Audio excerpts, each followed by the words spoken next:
Oh, God, finally. On to the final Hooptober video. Let's just dive right into it. So, title number 23, which is the second of the two horror films from my birth year, is Snow White, A Tale of Terror from 1997. So this film, I guess, has been on my watch list for a while. I completely forgot when I put it on there or why, but a gothic horror adaptation of Snow White featuring Sigourney Weaver and Sam Neill does sound kind of promising. Um, and that, to be honest, if medieval fantasy is your thing, then this might do more for you than it does for me. If you know the original story, then you know the plot of this one for the most part. My familiarity, I fucking can't speak, with this story is mainly due to the fact that I've seen the animated Disney film. I've not read the original story, so I can't say if this is a direct adaptation, but that's not really the problem. The problem is, like I said earlier, I don't give a single fuck about medieval fantasy. I saw The Green Knight this year, and I thought it was, like, really good, but, like, if it was literally anything else other than medieval fantasy, I probably would have loved it. But because it was medieval fantasy, I just could not get into it as much as I could if it would have been something else.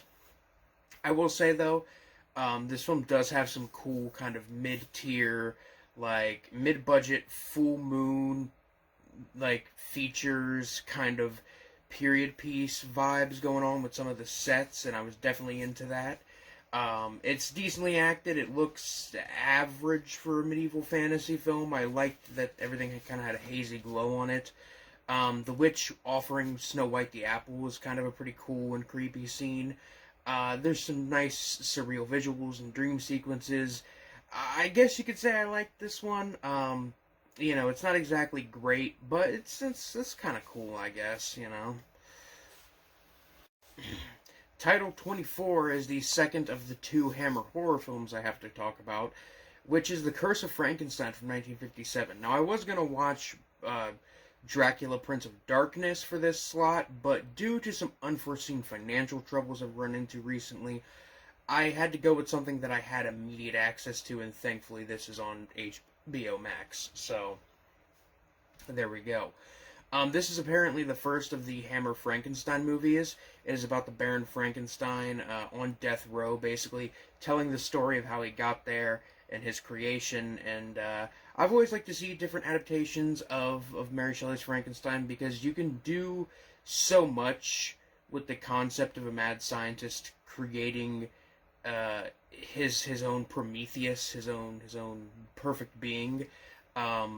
And while the greatness of the original story hasn't been touched yet in film form, which is really surprising considering it's in the public domain, um, there are still some quality films to come out of it, and I think this is one of them. Peter Cushing is in this film as the Baron Frankenstein, and he is great as always. Christopher Lee is the monster, and he's also really good, giving a similar performance to what he did with The Mummy, which came out 2 years later, which I also covered. Terrence Fisher is like great with the direction here, and as far as I can tell from what I've seen from him, this is like what he's known for is directing the good Hammer horror films. The gothic architecture, mad scientist laboratory aesthetics are really nice. I really, really love that kind of stuff. I adore the sets.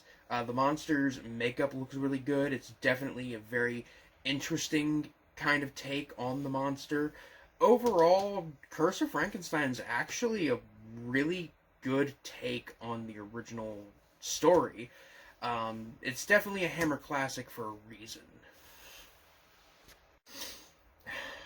Title number 25 is the one Toby Hooper film I had to talk about.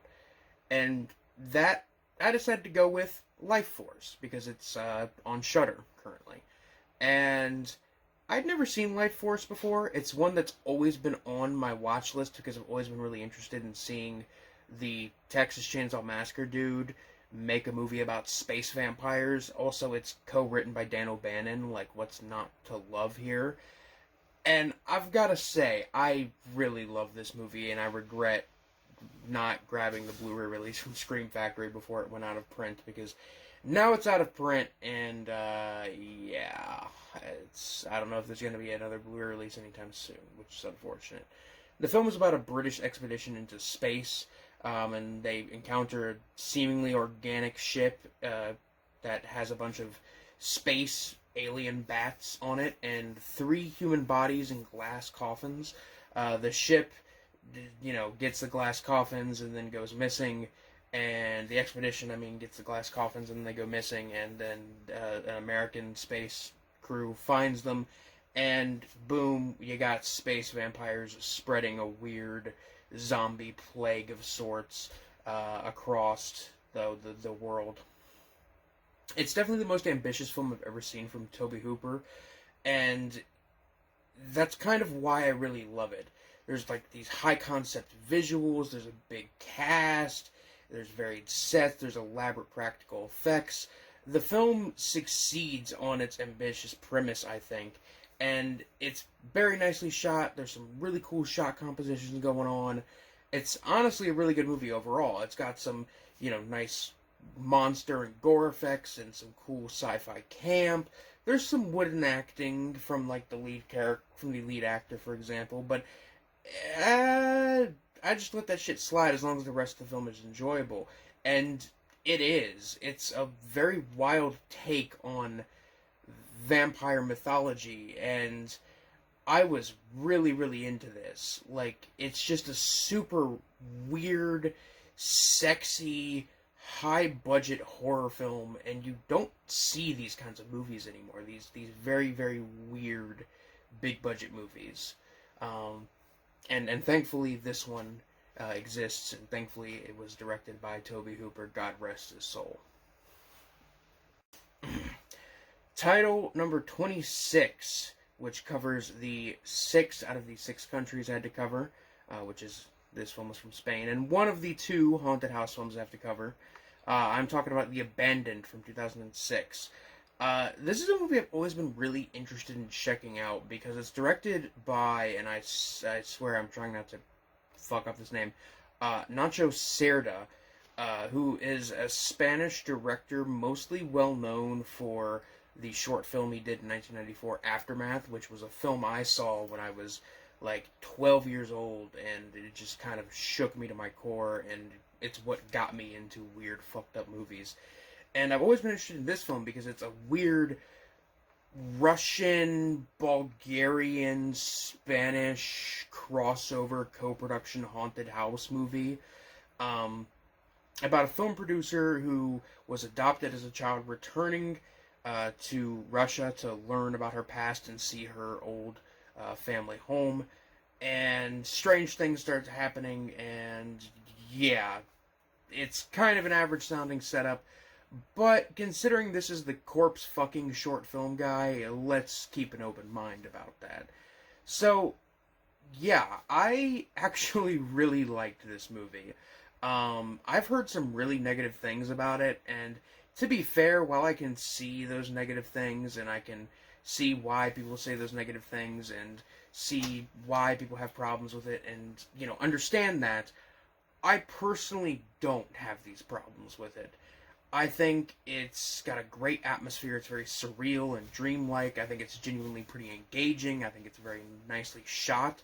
The setting of an old, decaying farmhouse in the Russian countryside is really, really just perfect for a horror film. And it gives you some kind of Lucio Fulci vibes, in all honesty. That being said, though, the film does have that kind of color grading on it that a lot of horror films did at the time, which makes it look very green, and it kind of looks ugly sometimes. Some of the acting falls flat, the writing isn't great, the scares themselves are kind of weak, but even then, for a film that was part of the After Dark Horror Fest bullshit, this is one of the best ones up there, with stuff like Frontiers and Lake Mungo. It's definitely better than stuff like Dark Ride, for example. I think this is actually a really cool, underappreciated little haunted house film, and I wish more people would check it out, and I wish this had a Blu-ray release in the US, because I would definitely buy it. Title 27, which is the third of the three films starring a person of color, is Attack the Block from 2011. Attack the Block is a film I'd always wanted to really check out. Ever since it came out literally 10 years ago. And I kind of regret not seeing it sooner, honestly. It's a film basically about a gang of troublemaking teenagers in the UK who have to work together to save their block from an impending alien invasion when they kind of, inadvertently, get involved in it. Despite obviously being made on a low budget, this movie is really, really fun and became quite the hit almost immediately when it came out. And like I said, I regret not seeing this sooner, because if I would have seen this 10 years ago, when I was in high school, when I was still just a kid, I would have adored this movie. And I say that as somebody who really, really enjoyed this movie and really likes it and thinks it's honestly great in a lot of ways. It's funny, it's charming, it's kind of violent, it's just a great time overall, and I think that, I'm not even going to sit here and say, oh, people should see this, because people have seen this. This is a, kind of a well-known movie. But, legitimately, if you haven't seen Attack the Block, check it out, because, man, it's a fucking great time. It legit is, swear to God. Title number 28, and the second of two haunted house films, is The Girl on the Third Floor. This is a film from 2019. I vaguely remember seeing trailers for this when it screened at my local art house theater, when I went there to see, a completely unrelated film. I don't remember what movie I saw that night, but I'm sure it was something better than The Girl on the Third Floor. Jokes aside, this movie actually isn't too bad. It's a film that stars wrestler and mixed martial artist CM Punk, who is playing a soon-to-be father who is fixing up an old house with a sordid past, but ghosts kind of happen. It's a feature debut from the director who did a film called Jacob's Wife, which came out this year. And after seeing this one, I want to see Jacob's Wife now, because this film, while not perfect, I think it's pretty enjoyable. I think CM Punk does a good job carrying the film. He's not winning any Oscars, mind you, but he's given off some, Bruce Campbell playing a suburban dad vibes, and I was completely into that. His character isn't too likable, though, but that's besides the point. Visually, I think the film looks fine. There's nothing amazing. I like that there are some times where the colors in the shot compositions will make the colors of the characters' clothing or t-shirts kind of pop in comparison to the kind of drab backgrounds, which I think is kind of nice. There's some really cool practical effects going on that are genuinely icky and kind of gross and disturbing. It's pretty average haunted house fodder, and it's sort of overtly complicated and dumb, but it's pretty enjoyable. And if you're looking for, a quick 90-minute time killer on Netflix, Girl on the Third Floor is not a bad choice at all. Title number 29 is the third of the four films from 1981. I'm talking about Night of the Zombies, which is a zombie flick directed by Joel M. Reed, director of the sexploitation splatter classic Bloodsucking Freaks.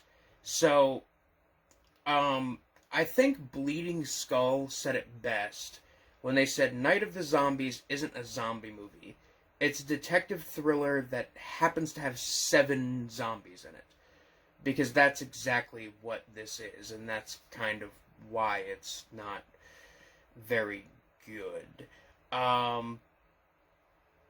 Unfortunately, Night of the Zombies other than some stuff that happens in the final, like, act, the final, like, 10 minutes, is mostly boring, talky, just dialogue-heavy bullshit that isn't really too interesting. It's not very interesting visually, and due to the fact that this film is only available on VHS, the picture quality is awful. The nighttime scenes are impossible to make out what is going on.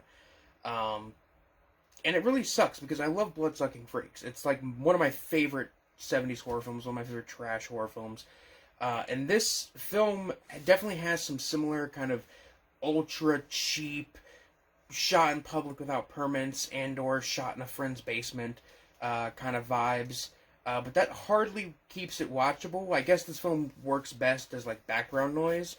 But if you intend to pay attention to it, prepare to be bored. And I would say that this is the worst zombie film I've ever seen, but that would be a complete bold-faced fucking lie. Because I've seen Oasis of the Zombies, and I've seen Evil Dead Inbred Rednecks. This is mainly just low-tier zombie fodder at worst, and I'd gladly watch it again over Evil Dead Inbred Rednecks. Title number 30, which finishes off the 8 decades category with a film from the 1960s, is The Hooked Generation from 1968. The film is a hippie, beatnik exploitation title about a trio of junkies who go on a crime spree after being forced to throw out their narcotics when a drug deal goes bad, and some people witness them throwing them out. Your usual, hippie exploitation antics, but I'm not an expert, so I can't be too sure. One thing I gotta say right off the bat is that I love the fact that this trio of characters are all very different from one another. They're not copy-paste with the personalities. They have different quirks and drugs of choice. It really makes them stand out among these kinds of characters in these kinds of movies. I like the way the movie looks. It's very dirty, it's very grimy, which matches the film's content very, very beautifully. It's definitely not the most action-packed movie. It's a little slow. I recommend smoking before watching the film because that will definitely help you vibe with the funky pacing. I like that all of the leads give pretty good performances considering what kind of movie this is, and considering that they give performances that match the different caricatures of beatniks that they're portraying perfectly. The movie is heavy on the vibes, similar to like She Devils on Wheels, where it's a film that's like not necessarily great, but like if you just want something to chill out to put on in the background, this is some good stuff for that. I will say though, this film is much better than She Devils on Wheels, at least in terms of production value and plot. Out of everything I've seen from this director, William Greff, so far this and Monko, The Jaws of Death are like legitimately good movies, at least for the type of movies they are. It's not a movie that I recommend to everybody, but this is probably the best hippie exploitation film I've ever seen, or at least seen in a long time. It's part Axe, part Scarface, part Just for the Hell of It, part Last House on the Left, and entirely a film by William Greff. Finally, on to the final title. The final title is Allisons Birthday from 1981. Rounding out the 4 1981 horror films is this Australian horror film that I mainly picked just because the VHS artwork, which I have displayed right here because there is no trailer for this film that exists, at least not one that's interesting. The VHS artwork is really cool, was what I'm saying. That in combination with the plot, it being about a girl and she's going to turn 19 and she goes to visit her family who want to see her and have a party for her, and it turns out that they're members of a cult and they want to do something with her that's unsavory. I love cult exploitation films. I love horror films about satanic cults. I really love stuff like The Devil's Reign. Satan's Slave is probably the best one of the bunch in terms of movies that have those vibes of just guys in robes chanting incantations as a fog machine is blowing out just heavy amounts of fog behind them. It's an interesting little film, honestly. I realized after starting it that this is actually a made-for-TV horror film, which explains a lot in terms of the fact that the aspect ratio is kind of fucky, the picture quality is not the best, and it has some very cozy, low-budget, kind of PG horror vibes and horror elements going on. It's very nostalgic feeling. It's got those kind of cultist vibes, like I said. Honestly, Allison's Birthday isn't a great movie. It is not even necessarily even a good movie.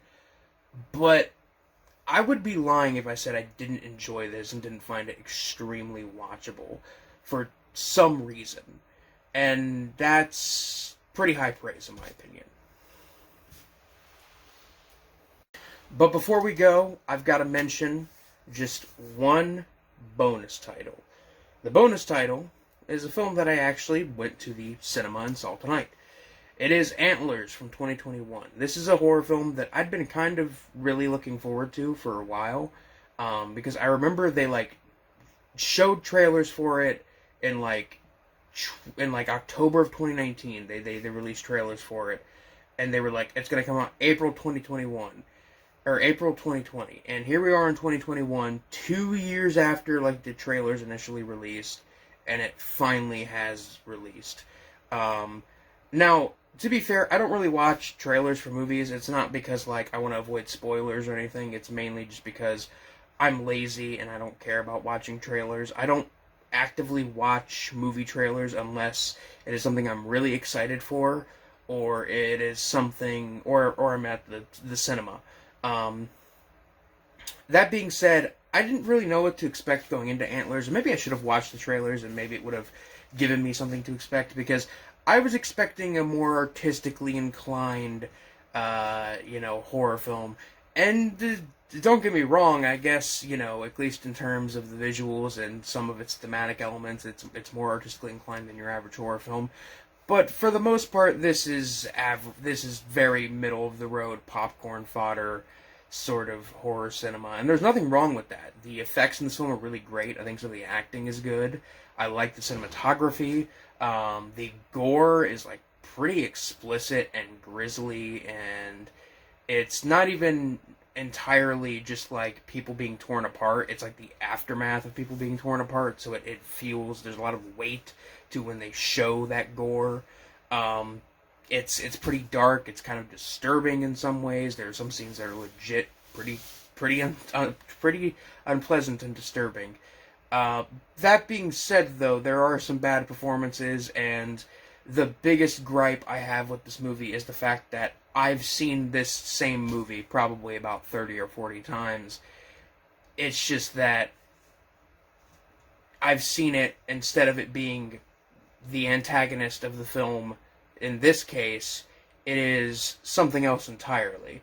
It's a serial killer, or it's, little monsters that multiply when you throw water on them. I've seen many films that have very similar kind of story beats and just plot outlines. I will say, in between those story beats, there's really interesting things, and I think in some ways unique things that Antlers does, but that doesn't mean it's worthy of high praise. That being said, though, I do recommend people check this one out. I think it's pretty enjoyable. I had a good time watching it. It's a great theater watch. I had a great time watching it in a theater, and I had a great time watching it with friends in a theater, and especially considering it is spooky season, at least when I'm filming this, I think it's worth seeing in general, especially considering the season. But that's it for Hooptober 2021. maybe I'll do this again next October. Because this was kind of fun to do. It was fun because it gave me content to create for my YouTube channel on a like weekly to bi-weekly basis, and it also gave me, you know, something to look forward to every day, discovering new movies. And I've discovered some real gems in doing this for the last month or so.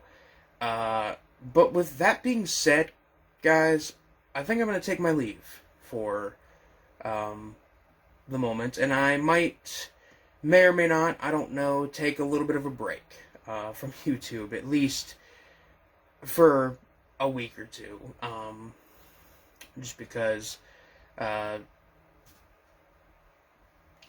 been doing nothing but watching movies and writing the reviews on my Letterboxd every day for the last month. I kind of want to do something that doesn't directly involve reviewing movies for at least for a little bit.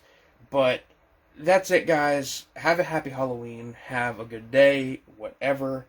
This is Biscaboo Horror Reviews signing off. Peace.